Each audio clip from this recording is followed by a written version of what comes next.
In the Bible, the little girls were with their moms. The little boys spend time with the dads. We kind of switched it around a bit. We have daddy's little girl, and daddy ended up being competition to the husband. Then we have mommy's little boy, and he ended up being competition to the wife. So today we're going to see if we can get the order straight. I love all my kids, but I tell you, I don't love them in the same way. I love them to the same level, but I don't love them in the same way. See, a lot of times when we're dealing with parents, some parents are like, man, but this child does this and this child. My wife and I have had many conversations of what we like the most about each kid, but at the end, I love them all the same. I don't love one more than the other. Some get on my nerves more than the others do. That just means they have more potential for growth. See, when it comes to parenting, we have to be honest. There are good mothers and there are bad mothers. So let me tell you the difference really quick, because I don't want anyone to think here I'm a bad mom. It's not what I'm saying. The bad mother is the one who abandons her child. That's a bad mother. There's something about bearing a child that we men will never understand. If God ever allowed us to bear a child, we will bear one and that's it. We won't do it again a second and the third and the fourth time. And see, I'm a non-sufferer. I will watch another man have a baby and say, nope, that's not happening to me. It will be the end of mankind if there were more guys like me. Because to us, it makes no sense to go through all that pain to bear a child. But the irony is, the women that want that, they want to give birth to children. First of all, you'll find that I am very practical. I'm not so spiritual that I am not any earthly good. I'm very practical. If you asked for children and God gave you children, don't complain about the children you have. Just very practical. Because there are many women that have been asking for children for years and have none. When we received our two boys, there was a lady that came to our house and she started to cry when she saw our boys. Because she said, for 30 years, we've tried to have children. For 30 years, we tried to adopt. And here you are with two kids that the mom didn't want, and you received them without even asking for them. See, this day is not just a day we appreciate you, because you know they're going to give you flowers, and then tomorrow they're going to forget all about you. Today is going to be very practical. First of all, you asked for a child and God gave you one. Be ever thankful. Miss Donna was telling us how long it took for she and Steve to have their firstborn. She can tell you what it is to want a child and have none. So you have one. And boy, he gives you problems or she gives you problems. I like a kid that is strong-willed. I know you're looking at me like I am so crazy. See, I understand what strong-willed kids are. First of all, the Bible says that blessed is the man whose quiver is full of them. Now, men here, I know it's Mother's Day, so this includes women because it's mankind. Blessed is that man whose quiver is full. Now, if you ever went hunting and you didn't have any rounds, why did you go hunting for? You can't go hunting without rounds. You got to have something to take down the prey. See, we're training our kids to be able to hit the mark. And what happens, you have that firstborn, Elijah. Elijah was our guinea pig. Some of you understand what I'm talking about. You have more than one kid. See, when you only have one kid, it's like, okay, well, you got to try and whatever happens, happens. But when you have more than one, you get to try it on one. With all the self-help books on how to be a good parent, none of them work. They don't work. How many parents understand what I'm talking about? See, because whoever wrote the self-help book wrote about their own experience with their own child. But lo and behold, God gave me a child. He was not like that one in the book. He was different. And I had to try something that was not in any book. Now, if you don't know that I read a lot. So we read a lot of self-help books. And I look at my kid, he's broken. Because he didn't fit the model of the self-help book. And we tried stuff. And we over-tried stuff. You want to hold my child? You got to sanitize your hands. We had the sanitizer with us. Like that. Do like that. No, everywhere. No, everywhere. Okay, there you go. Don't breathe on the child. Don't breathe on the child exposed to germs. I mean, and then we bought the expensive Pampers. Everything we did had, the little push thing had to be the best one. And here came Ariel. You want to hold her? Here you go. Well, I don't have to what? No. Go ahead and breathe on her. Go ahead. We want her exposed to germs. What? We want her playing with dirt. We want her to stick her hand in her mouth when she plays with the. What's wrong with the? What? We don't buy the expensive diaper. That's a waste of money. What changed from the first child to the second child? Experience and practicality. We learned that they are better if they're exposed to germs when they're little so they can get antibodies.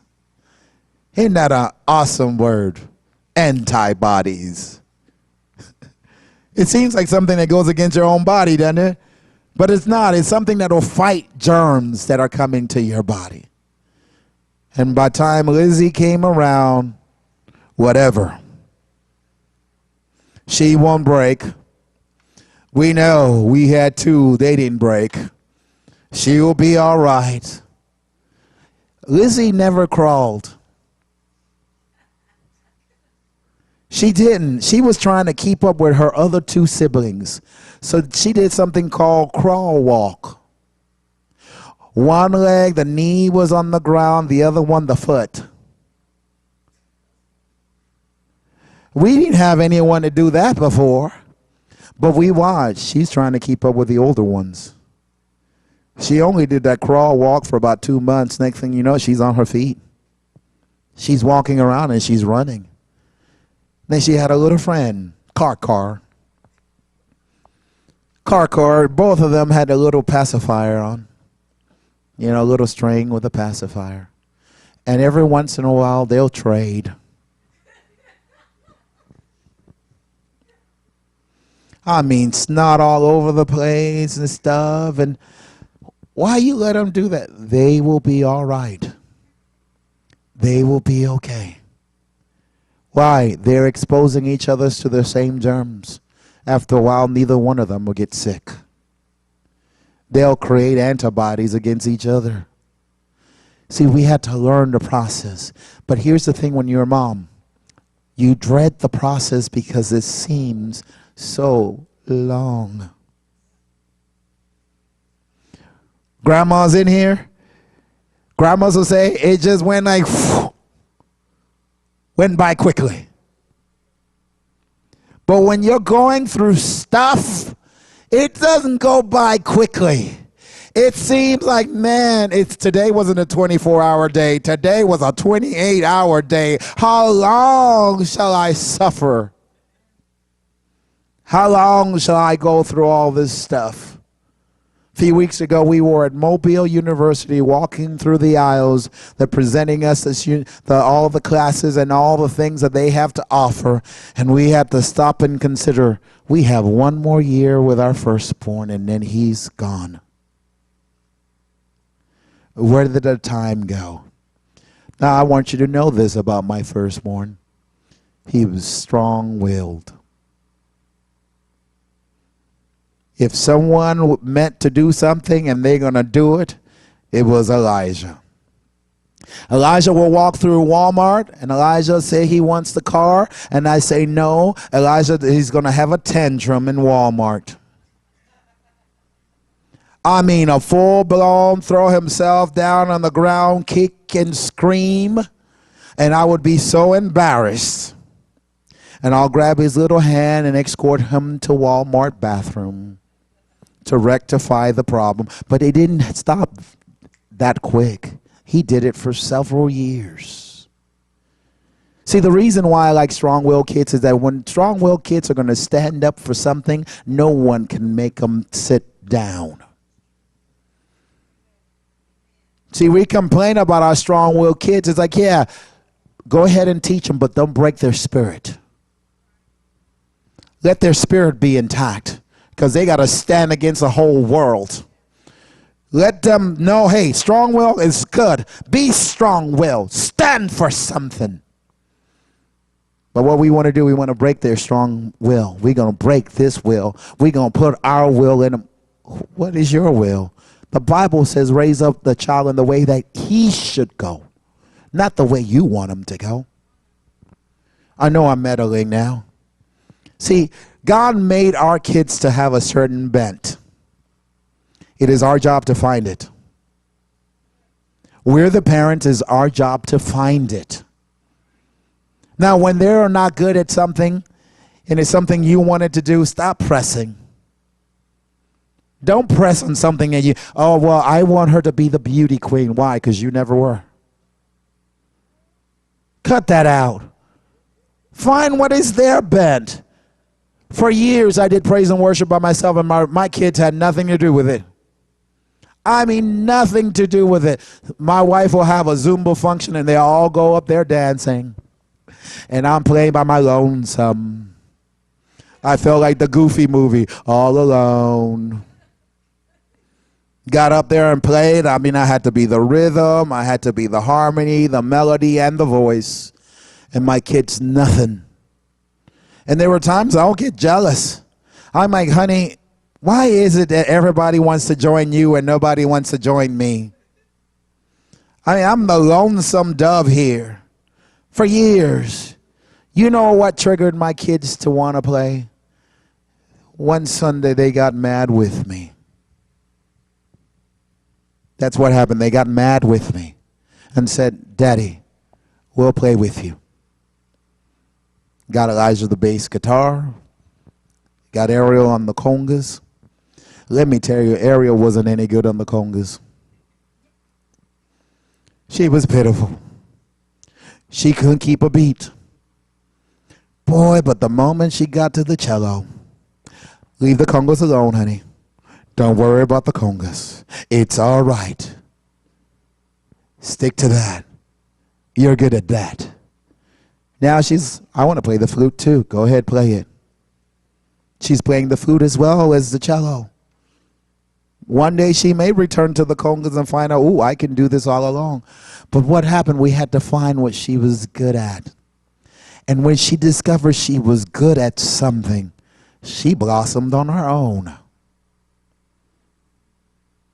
See, our job as parents is find out what your child is good at. I watch Little Man. He likes dinosaur stuff. Man, don't you know I've sat up many times thinking, okay, Lord God, which way are the parents going to take him? Because dinosaurs don't live anymore. I said, maybe he's going to be a paleontologist. Or maybe he's just going to study bones. Or who knows what he's going to end up doing. But at least they got a taste of which direction to go. Moms, do you know it's not your job to tell you you're a good mom? Because you tell yourself you're a bad mom all the time. It is not your job to equate what kind of mom you are. It is your kids that will tell you. See, in the Bible, you have the impossible woman, the proper woman, that the kids call her blessed. The kids and her husband call her blessed. When did they do this? Did they do it while she was little?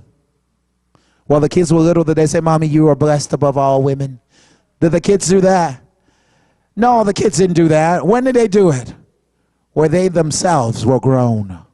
When they got to look back and see all that was given to them and all that was sacrificed for them. Moms, you know about sacrifice, don't you? You know, I'm going to make it very simple. You need some shoes, but your child needs some shoes too. Who gets to choose shoes first?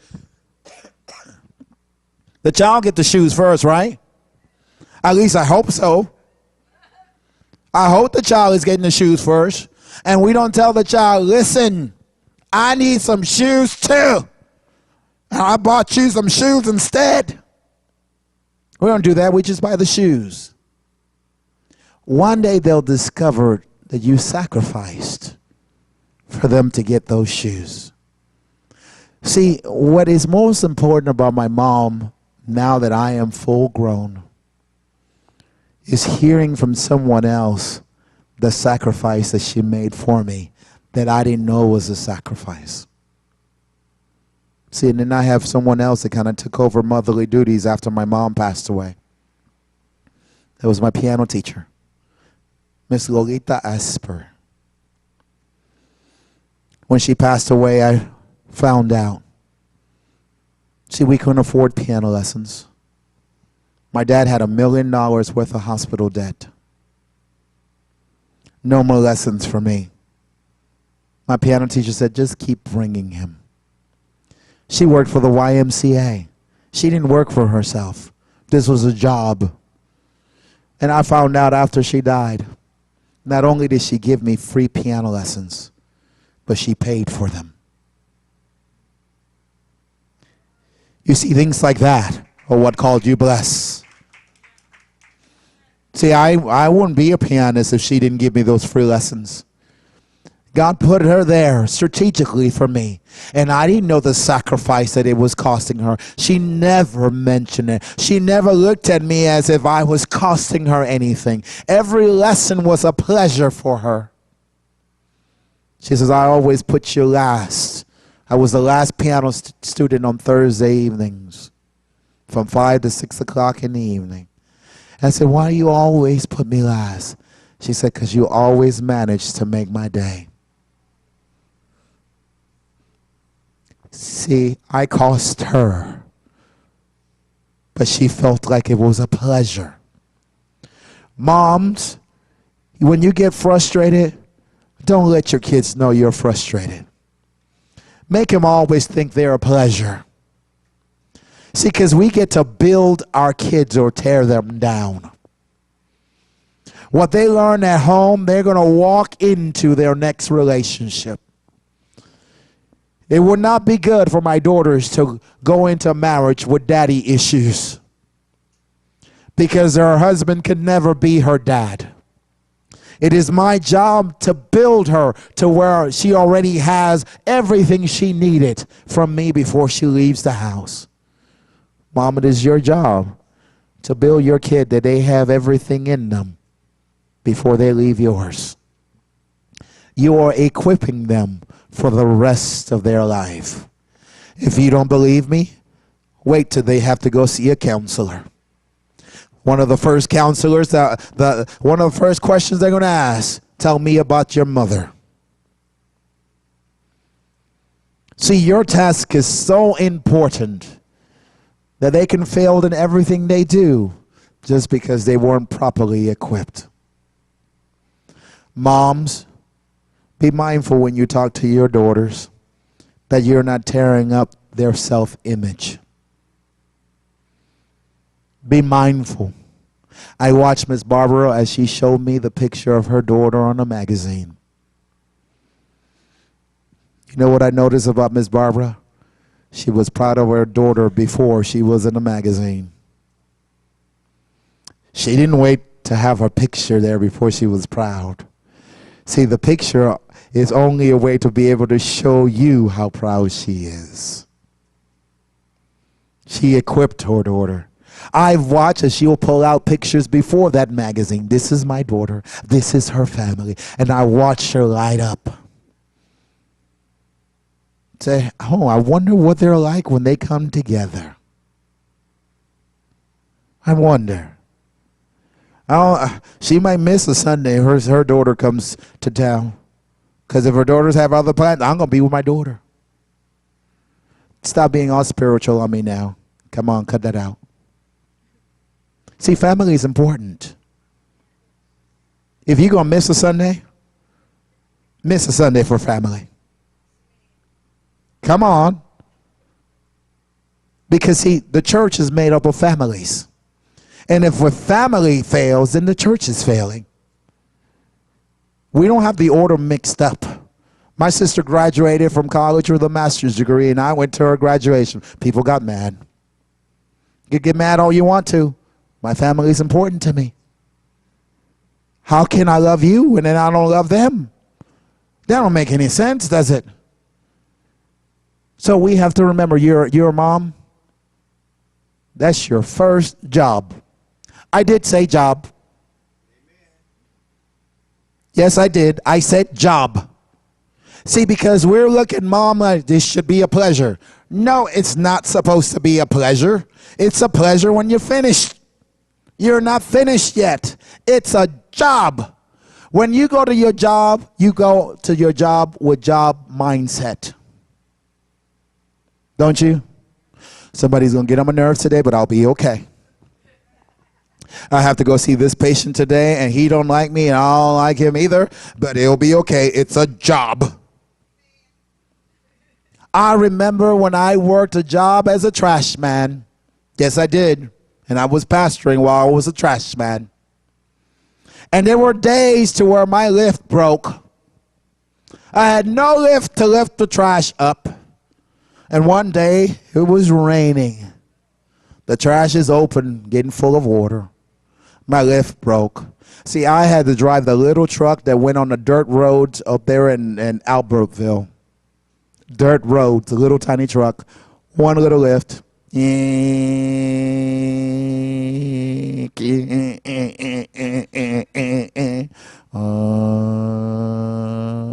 Push the cart back. It was raining. I went to lift the cart. I lifted it up over my head, push, and the bottom broke. It was a Wednesday. Everything, maggots and all, covered me. I had Bible study that night. I went home, I took a bath, got clean, and did Bible study. You know why it didn't bother me for a prolonged period of time? It was my job. Mom, sometimes you take your job a little too seriously. You expect your child to respond like this, when your child is not going to ever respond like this. So you look at our boys now and you don't understand what we've had to go through to get them there. But since I'd already gone with Elijah and already with Ariel, see, then I was with Lizzie and I got the boys. I said, this is going to take time. This is not going to break overnight. And some things do not break except fasting and prayer. We use every tool in our arsenal. And we began to apply every word that we knew. But I never, ever had this conversation with my wife. My wife never came to me and said, honey, we need to get rid of these boys. That never happened. Because if she ever said that, those boys wouldn't have stayed in my house. Aren't you glad she knew how to be a mom? See, she knew the words that will affect me, so she didn't say it. She allowed us to go through, and you don't know what it is my wife had to go through. See, she's a hair puller. You ever met them before? Wake up in the morning and grab a hold of her hair. And it was every morning I woke up to the rooster sound of my wife screaming. And that happened for 3 years. My wife screamed every single day for 3 years. Every once in a while, I still wake up with a scream. Every once in a while. How do you go through that? Every day. The day will come that our kids are going to rise up and look at my wife and said, "We call you blessed. You didn't have to go through that, but you did it anyway. You're blessed among women." We all are. How many women want to hear that eventually? So if you have young kids now, then do what you're supposed to do. You don't have time to sit there and get all deflated and depressed. You don't have time for that. See, right now I'm fighting a sickness. And I told someone this morning, I don't have time to be sick. I got too much stuff to do. See, this sickness can stay with me all it wants to, but I'm not going to slow down. I'm going to keep on going. Eventually, I got to get healed because I can't pay attention to the sickness.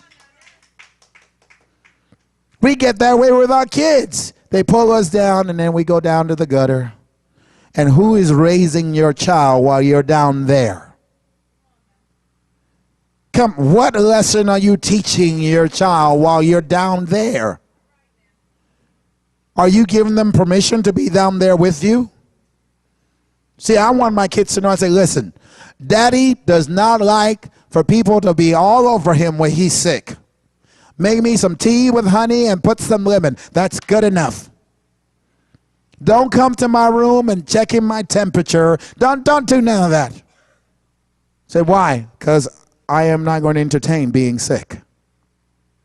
If the Bible says, let the poor say he's rich, it also says, let the sick say that I'm healed. Wait. I'm just going to say it with my mouth, right? And just lay down and just let it overtake me, right? I got to act the part, right? I'm sick, I'm healed. I'm going to act healed. I'm going to get up and act healed. I'm not going to sit there and mope. I don't feel good. Why this always has to happen to me? No one ever gets this sick. Why? Okay, that's all nonsense. Because we have encouraged the sickness to take over. Moms, you know what I'm talking about. You've been there before, where you want to be down. You want the stress of motherhood to just take you away. And I'm not talking about Calgon. Because what you're going through seems difficult. But it's only difficult for a time. I have watched the worst kids become the best kids. I'm telling you what I've seen for myself. I have watched the kids to where like, And then the parent gets it. See, I worked for DHR before. I don't know if you know that. You know what was my job? I was the interpreter that came to the Spanish speaker's house and told him, we're taking your kid away. That's what I did. Do you know that the families that we took the kids away didn't know they were doing anything wrong? See, in their culture, they can leave a 6-year-old in charge of all the kids and leave the house. That's acceptable in Mexico. You can do that. The little 6-year-old are old enough to take care of the little ones. Here, we take them away. You can't leave no 6-year-old in charge of the baby that was just born and a 3-year-old sister. You can't do that. We're taking them all. We had something strange that happened after we took 4 kids away. Reason why we took 4 kids away, the little girl, she was like 5-year-old, went to school with a broken nose, and no one knew how she broke her nose. The teacher wanted to adopt the child because she was a cute little Mexican girl, so she called DHR and said, I'll take her. They didn't have an interpreter, so I went. Picked up the kids, and the mom is crying, and the dad like a rock. No emotions. Just a rock. I had to start giving them parenting lessons. They came to our church, became members of our church. I remember the first time I met with the judge. DHR people stood up and said, we're going to take away their parental rights. And I said, no, you're not. Yes, we are. No, you're not.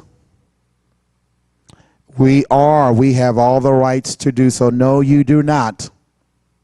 First of all, they're illegal immigrants. They never said we are okay with your laws. They came in illegally. Second of all, they don't know what they did wrong. And they said, it only takes common sense. It says, I can see you don't know much about cultural diversity. All they need is for someone to teach them. That's all they need. All right, you teach them. Then I began to teach them. It says, okay, you can leave your child at home when you have someone that's of age that can take care of them, and they cannot be less than 13 years old. What? Americans are slow. So yeah, they're a little slow, but they have their reasons why they do it that way. And normally the 13-year-old have had to take some classes to be able to take care of the kids. What? We got to take classes? Yeah, but you can teach them at home. They were supposed to not have their kids for over a year. It took them 6 months before they gained their kids back. 6 months. We went to the last court date. The DHR person says, I recommend another 6 months before we return their kids. I looked at the dad and said, I need you to cry. You need me to do what? I need you to cry. Why am I crying? They think you don't care. Why would they think I don't care? Because you're not crying. They're my kids. Of course I care. Then cry. You want me to just cry? You better cry or else you're not going to see your kids for a while. And I watched that man put on the waterworks and started to cry. Said, here's the thing. They're judging you from their culture, not from your culture.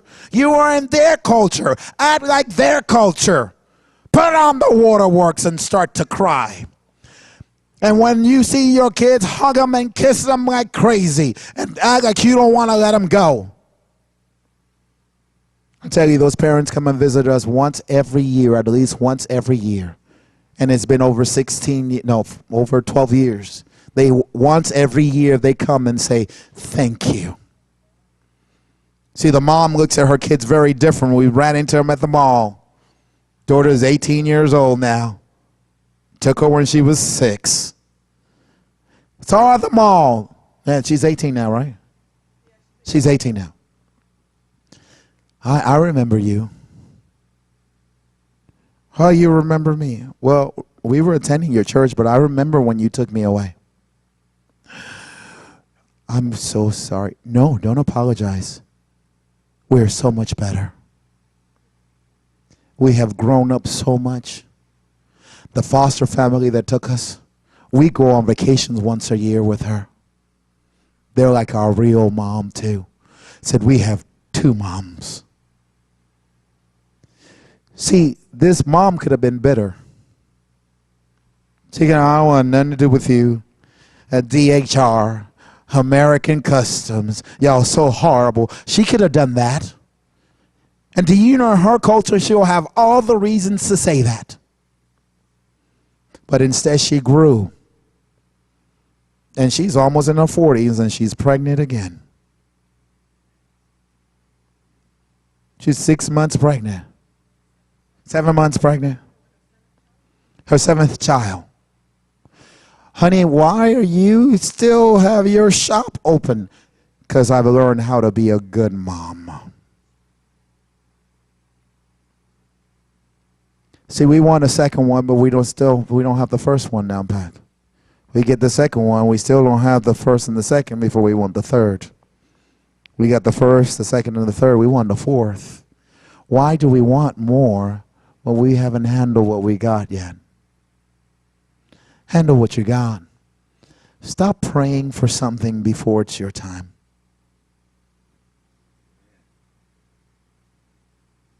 Wait for the right time. It takes work to be a mother. I am not one. I see my wife all the time, and I'm ready. See, when she hits the bed, she is knocked the mess out. I couldn't do that. I mean, give her 3 seconds, you're going to hear a little snore. Because she's exhausted. Me, I'm a dad. My job is security at nighttime. Get up and check the doors and check the windows. Whenever I hear a little strange sound, I get up. See, that's my job. She's not doing my job. I'm doing my job. Which means I don't get a lot of sleep. See, my job is not her job. But the moms that have to be mom and dad, we need to pray for. See, we're very blessed. Right now, we only have one that's being mom and dad in here. That's the one that we need to encourage all the time. Come on, honey, straighten up. Come on, you're the hope for your whole children. They get to see you as mom and get to see you as dad. Let them see both parts. Yeah, you're going to seem strange. All of a sudden, you acting like a man. Go ahead and be the man because you don't have a man in your house. Be the mom, too. Have the soft side. They need that, too. See, if you think that you have it hard and you got a husband, you don't know what hard is until you got to be mom and dad. And believe me, we have people like Barack Obama being president who can say, thank you, mom. And say, I barely saw dad there. It's time that we, do you know, I'm going to read a scripture because some of you are looking at me like you haven't read a thing. And he's not scriptural. Turn with me to Titus chapter 2. Titus chapter 2. Verse 4. I got to at least read a scripture for Mother's Day, right?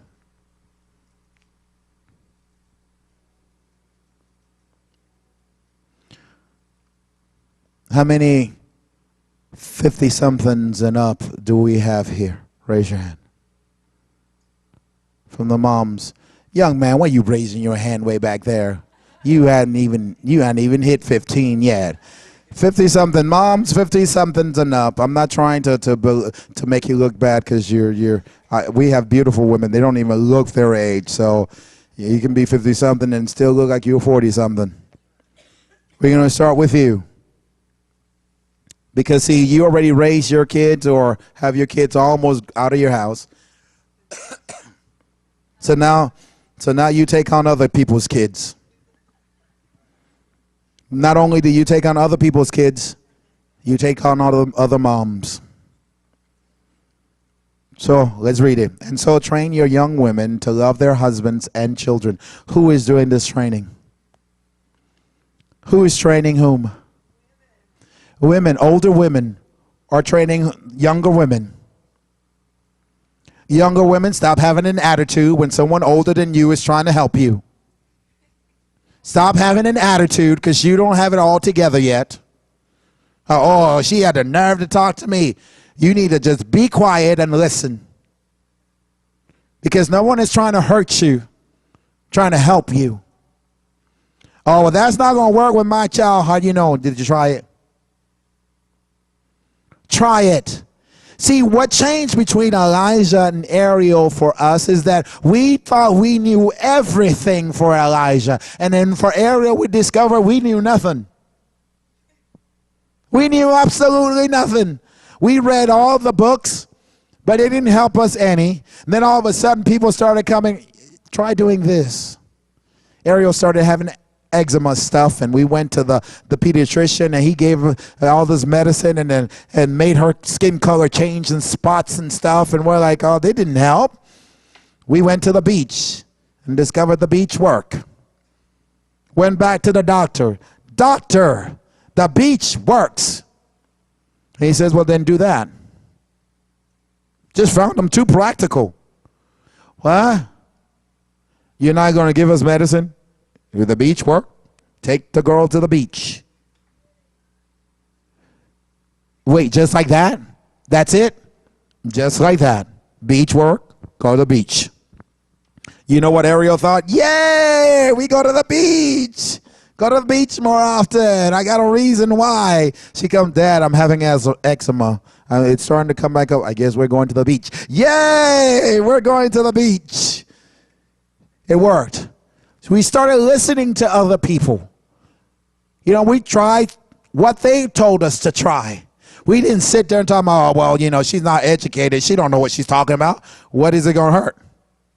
Give the little girl some prune juice. She's constipated. She's an infant. You're not supposed to introduce juices yet. Isn't she constipated? Yes, prune juice works. Put some prune juice in a little bottle. Here you go. See, we started listening instead of sitting there like, well, we know everything. Try it. Now, you know if something sounds really crazy, like choke your child for 5 seconds, that sounds crazy. Don't do that.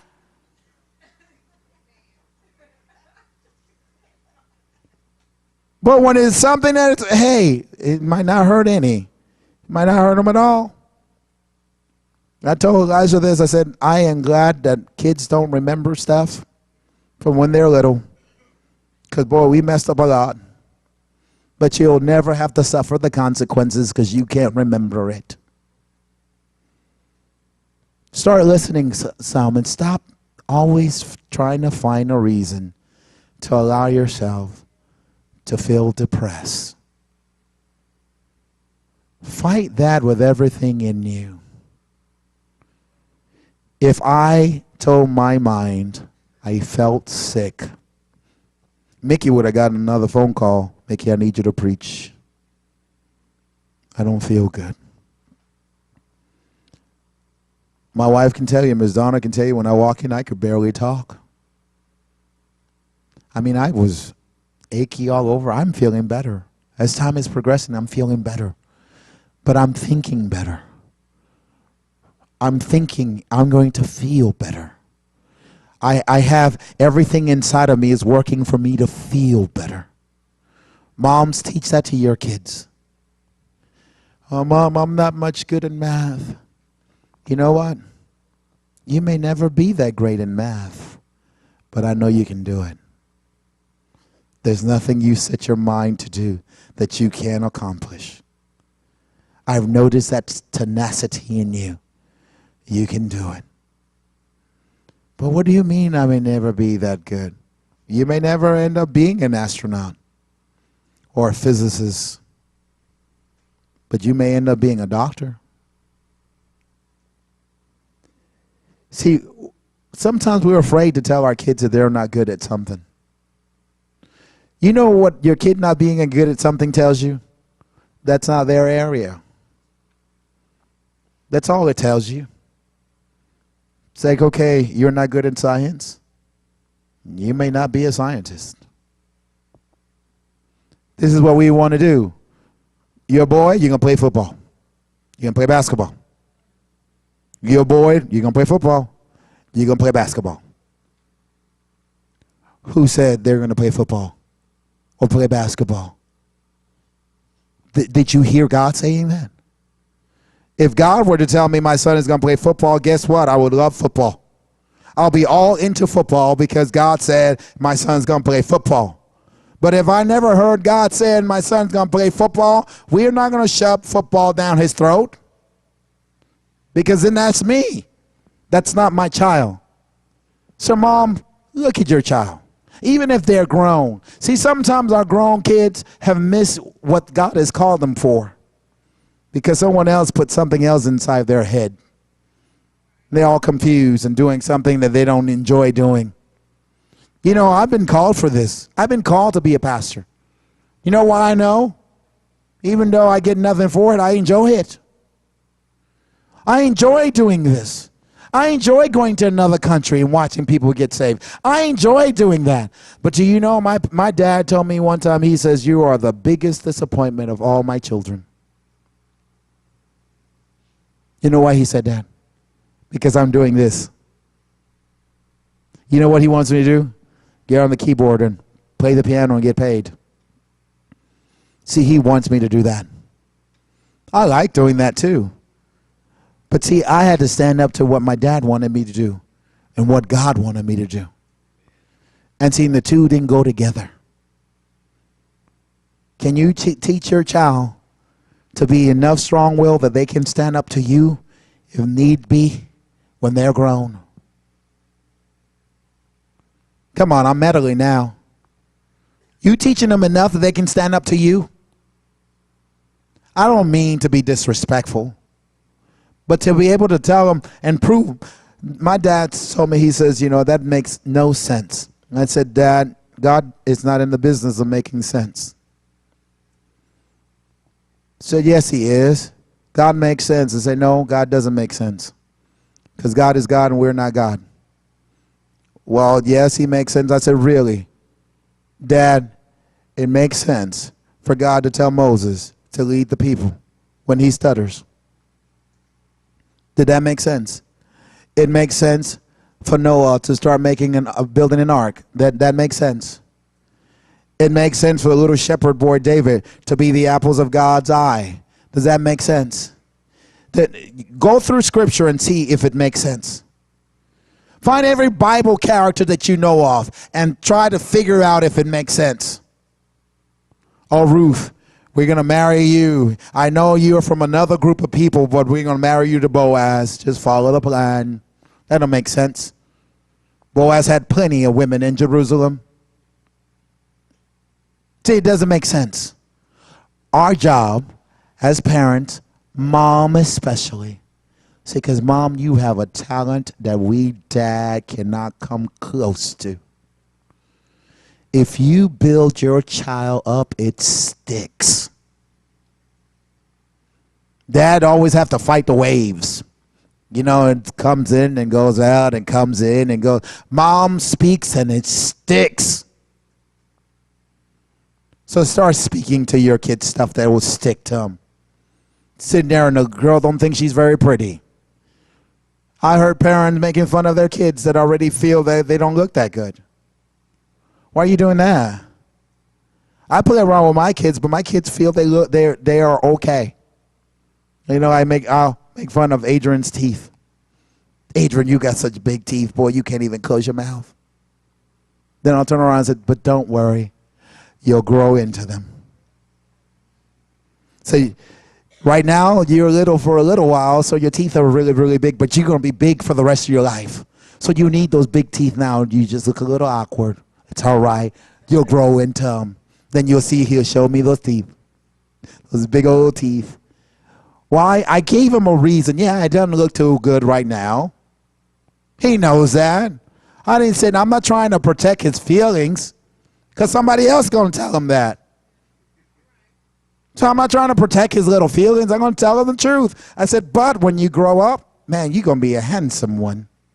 You're going to walk around and everybody's going to be looking at you. Look at all that curly hair you have. It's, hey, I'm building already, right? But I'm not lying either. I'm saying the truth. Build with what you got. You have kids that have different problems, like Jordan has lots of little problems. We use what we got. And sometimes it's on our last nerve, but we use what we got. I'm believing Jordan is going to grow out of all that stuff. If you haven't had to deal with Jordan before, stop looking at me like that.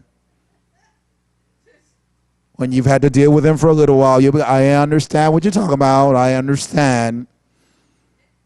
But he's much better than what he was before. When is mothering finished? Ms. Barbara, are you finished yet? Ms. Diana, are you finished yet? Both Dianas have grown children. Come on. Are you finished yet? You're not going to finish. And I even believe that when I get to see mom in heaven, she'll have one last motherly suggestion. Because I think that's how mothers are. That mothers are, well, I need to tell you, but I don't want you to get mad at me because you're grown, but I'm going to tell you anyway. See, I think that's how mothers are. Hey, if Jennifer's mom tells me stuff sometime and I'm like, oh man, Lord, come quickly. And if you don't come quickly, just take her. Because she doesn't have a filter. Whoa. Why did she just blurt that out like that? She don't have a filter. Y'all get to meet her. She won't have a filter with y'all either. So I'm warning you beforehand. She don't speak that much English, but she'll tell you how she feels. And if she look at you, it's like, your teeth is not right. No, it's like that. You can't take it off. It's not lipstick. It's not right. She'll just tell you stuff. You know, she has all the right to tell her daughter whatever she wants to say. I can't stop her. I'll tell my wife, just tell her not to tell me. She can tell you. She don't have the right to tell me. She got a right to tell you. That's how moms are.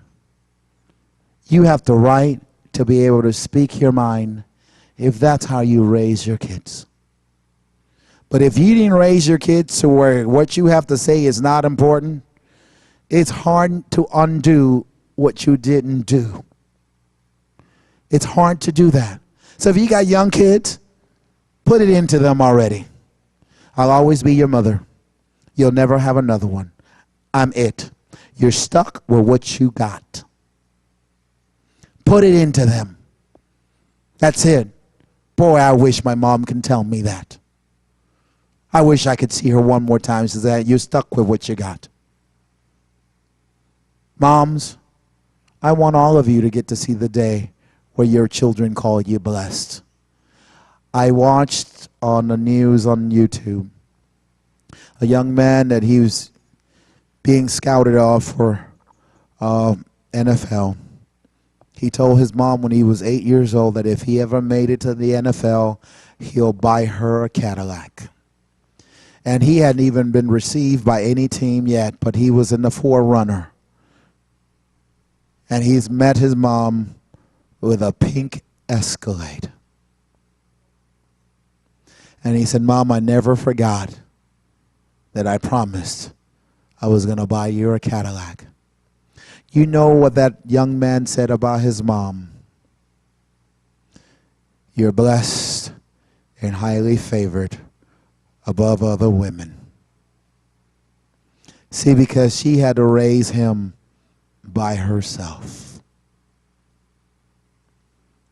That we can too have that. Hey, if one of my kids become a millionaire, I know they're not just buying a car. They're probably going to buy a house. Hopefully they'll remember Dad and buy a boat. Hey, I believe that one of our kids, having 5, one of them is bound to be financially blessed. But can't you see it already? Can't you see my wife just showing up with a brand new car and, one of my sons bought me this. Can't you see that already? Because I could see it, because she pours into them. Now let's see that for you. Now let's see your own kid being full grown and pouring back into you. Not because they have to, but because they always wanted to.